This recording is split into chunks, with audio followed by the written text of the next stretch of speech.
Hey there, folks. Yeah, I, the big bad wolf, haven't been on here lately, but that's because of the Walt Disney Company's 100th anniversary celebrations keeping me busy.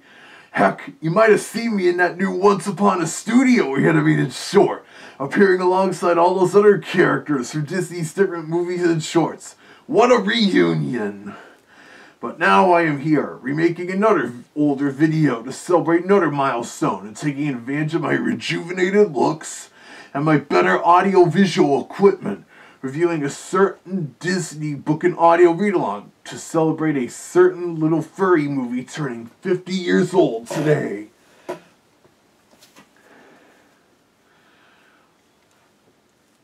Yep, Disney's Robin Hood, the 1973 animated furry version, known on this YouTube channel for the hilarious YouTube poop, Disney Buys Out Hanna-Barbera. In a way, it's kind of like Zootopia, set in merry old England. You even have a lion ruling in both, the height contrasted species, a musical celebrity in the voice cast, and more, especially the fox protagonists.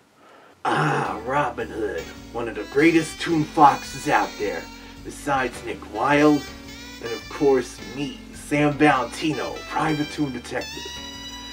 Well, of course, Robin and I have different views of adventure. He likes swashbuckling action, while I prefer a good hard-boiled mystery. Those toon foxes are a fun bunch. Additionally, this was the first untouchable Disney classic to come out in home video back in 1984.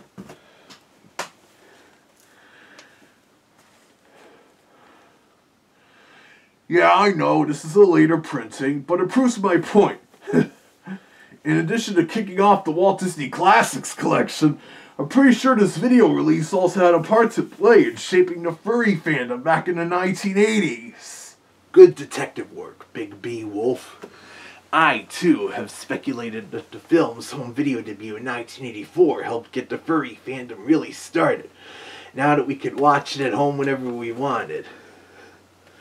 The Classics collection really helped make Walt Disney Home Video what they are today, even though Disney Plus has been eclipsing them. Yeah, that's all too true, Sam.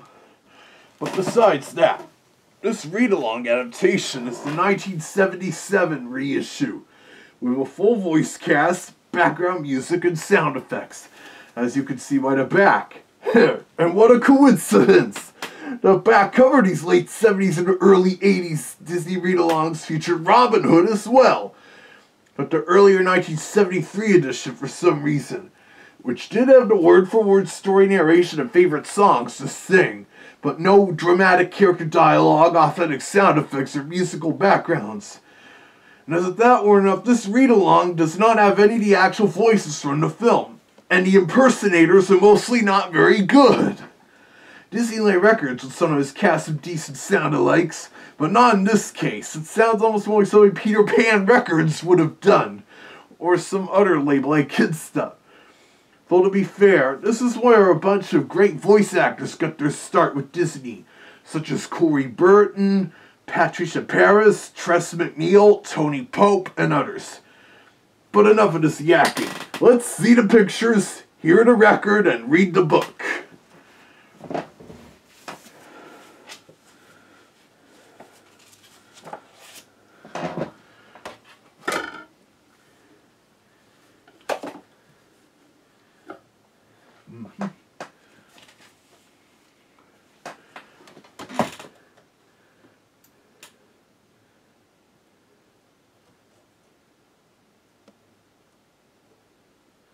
Wait a minute.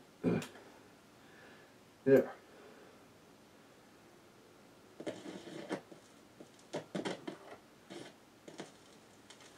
There.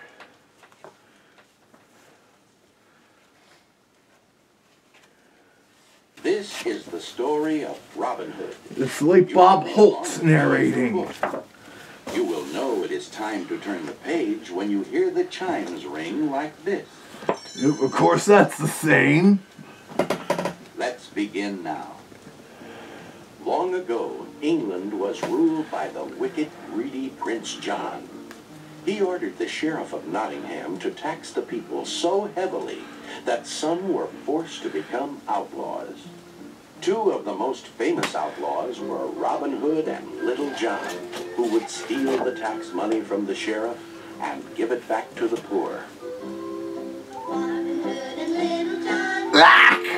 Why are there children singing it? It just makes the song sound very childish compared to Roger Miller's vocals. I know this is for kids, but couldn't they at least use the original Roger Miller version? Then at least it wouldn't have felt like, it would have felt more like the actual film that way. Maybe it would have been more expensive, who knows?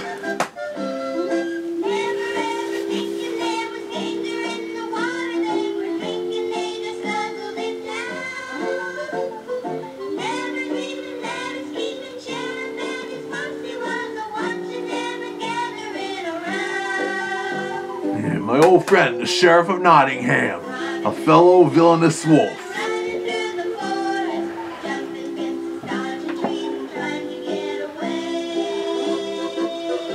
It still sounds...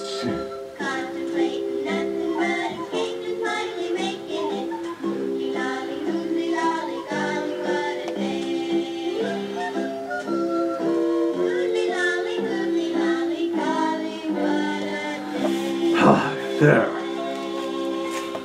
Got past that little setback, but there's more. One day, Prince John was traveling by coach to Nottingham to pick up more tax money. He was so busy counting his gold that he didn't notice he was passing through Sherwood Forest, the home of Robin Hood. Nor did he see Little John and Robin Hood watching him from a tree. Look at all that gold. Hey, Little John, let's pay Prince John a little... Yeah, the person makes him sound like one of the Beatles or something. Sir Hiss about his favorite subject. Gold, beautiful gold. Yeah, I'll never look at Prince John the same way again after we had someone very similar to him be our 45th President of the United States. Don't worry, that's the only political bit in this video. How I love gold.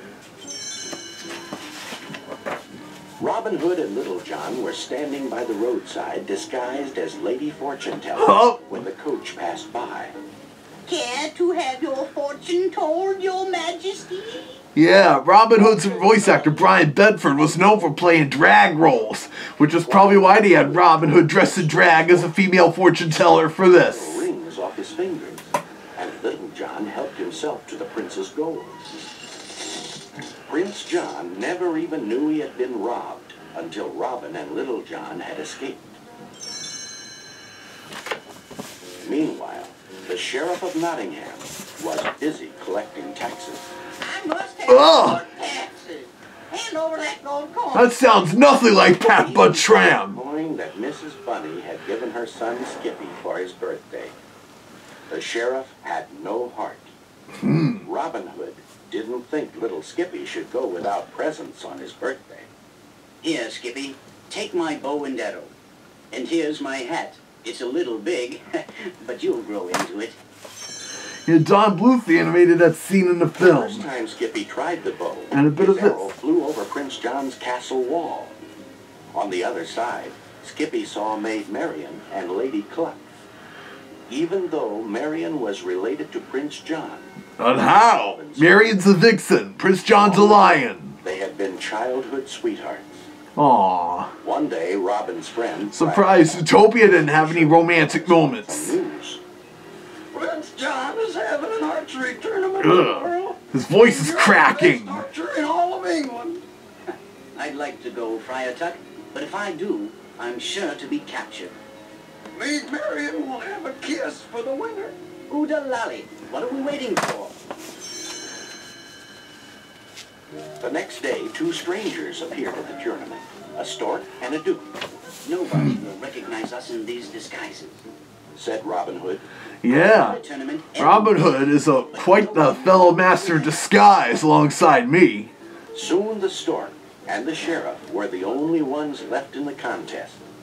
And even though the sheriff tried to cheat by having the target moved, the stork made an amazing shot and won. Prince John watched very closely.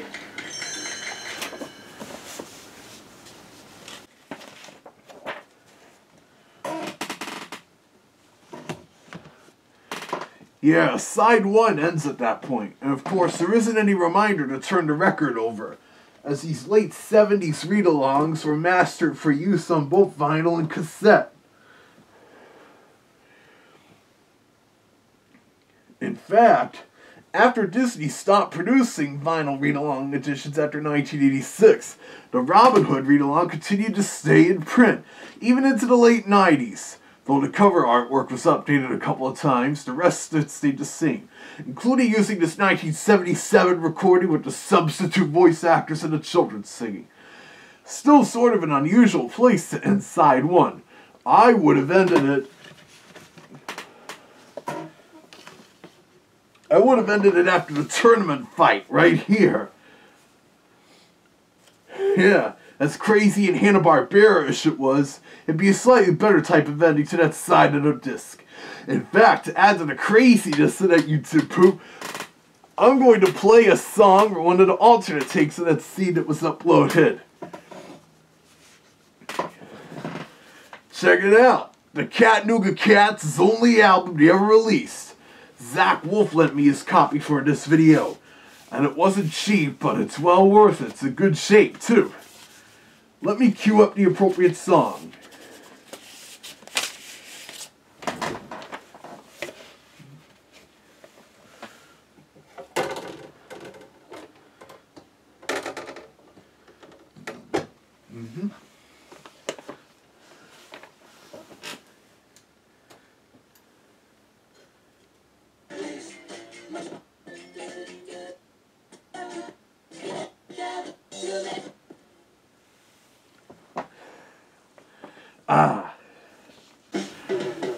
Here we go.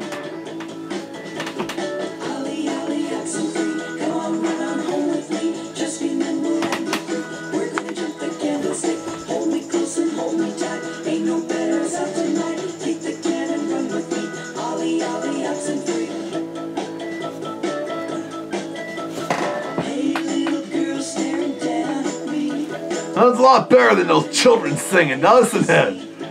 It's gonna be a groovy day. Why don't you come out and play? 1, 2, 3, come on, run on, come with me. Ollie, ollie, oxen free. Come on, run on home with me. Just be nimble and be quick. We're gonna jump the candlestick. Hold me close and hold me tight. Ain't no bears out tonight. Kick the can and run. Yeah, this was included in our revised editors combining both parts into one. A link is provided in the video description. A Google Drive link, that is, because YouTube actually blocked it because it's longer.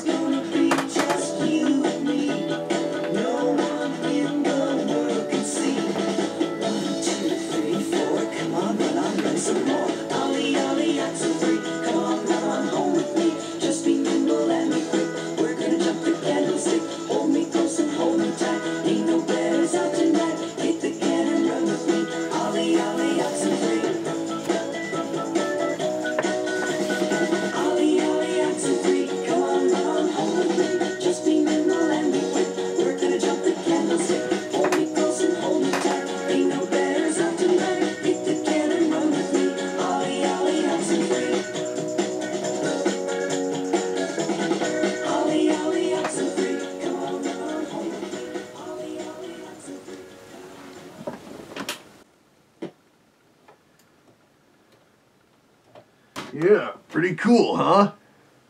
Indeed. I remember the Cattanooga Cats performing that for me during one of my great capers when I had to find and save Josie and the Pussycats when they disappeared before a benefits concert. A link to my memoir in that case is provided in the video description. Very nice, Sam. But YouTube poop silliness aside, let's continue with the rest of the real story.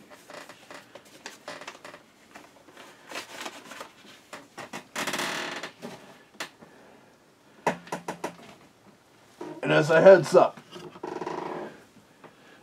we will be hearing another one of those childish renditions of a song from the movie sung by kids.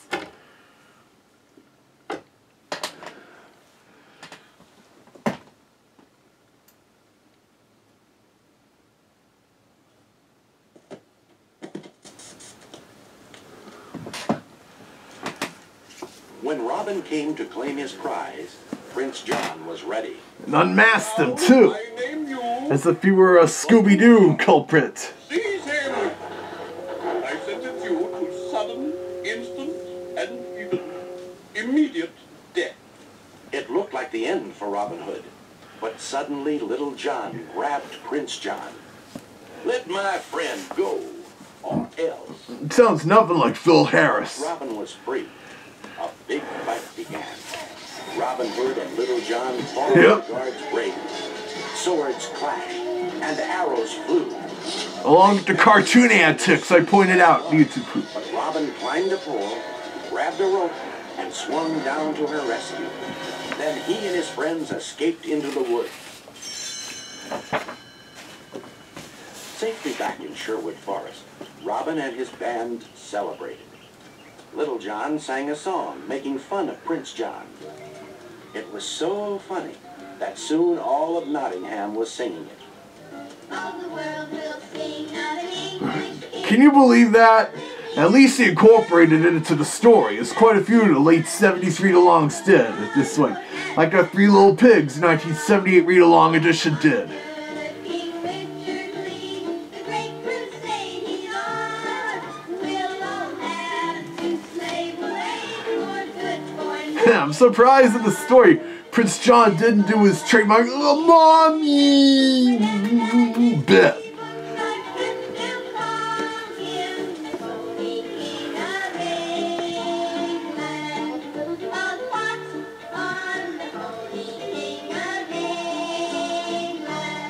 At least it's nice and short. But Prince John was angry when he heard the song. Yeah. Double the taxes, triple the taxes. I'll make them pay. But of course, nobody could pay, and the prisons were full. The sheriff even robbed the church and arrested Friar Tuck for objecting. Yeah. That old scoundrel. Prince John A heard fellow Richard was scoundrel. in jail. He planned a new trap for Robin Hood. We'll hang Friar Tuck in the morning. And when that thief, Robin Hood, comes to the rescue, we'll have him. But Robin Hood was a foxy fellow. Yeah, so was Sam Valentino here. He and Little John climbed the high castle wall. Then Robin dressed up like a guard and sneaked up to the Yeah, sleeping a sheriff. sock on his snoot. Carefully, he stole the jail key. Here, Little John, take these and open the cell door. Everyone in the jail was surprised to see a familiar face enter the room. They cried out for joy. Shh. Why, we're breaking out of here. Sounds like Bob Holt also voiced Little John on this record. Meanwhile, Robin had climbed up into Prince John's bedroom, where all the gold was kept. Prince John and Sir Hiss were sound asleep. Robin tied the bags of gold to a rope rigged between the bedroom window and the jail. As the gold reached the jail, Little John took the bags off the rope. "Take them and run," he shouted as he passed the gold to the escaping prisoners. Just then, Prince John awoke. Oh, My gold, it's gone. Gone. The courtyard became a yeah, that's not the actual music from the film. guards and fleeing prisoners. Trapped in the castle by himself, Robin climbed a high tower to escape the guard. Robin's in the tower. Ugh. Burn him out. Shouted the sheriff.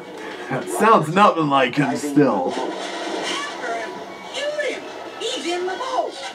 All the sheriff's men Rob Paulson would do it a lot better than whoever that voice actor is. of the moat. Prince John was overjoyed. He's finished. Done for. Ha ha.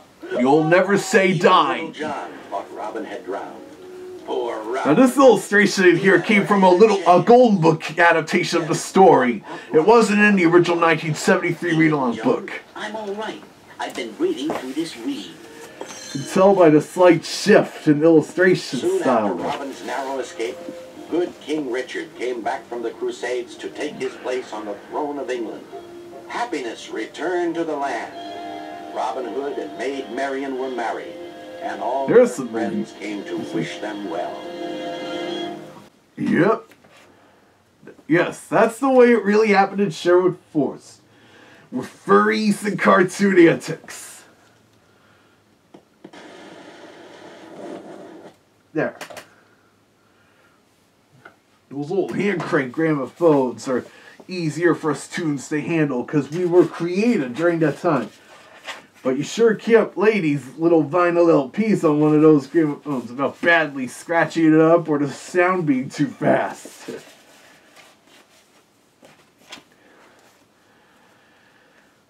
Anyways, I can't believe this. 100 years of the Walt Disney Company and 50 years of Robin Hood. The Disney classic that spawned the popular YouTube poop on this channel. Similarly, 1973 was also Disney Company's 50th anniversary. So they put out this 2-record compilation album, 50 Happy Years of Disney Favorites, collecting many of the different songs from the movies and shorts. This record having a gatefold booklet illustrating some of the different titles. Look, even I appear in this.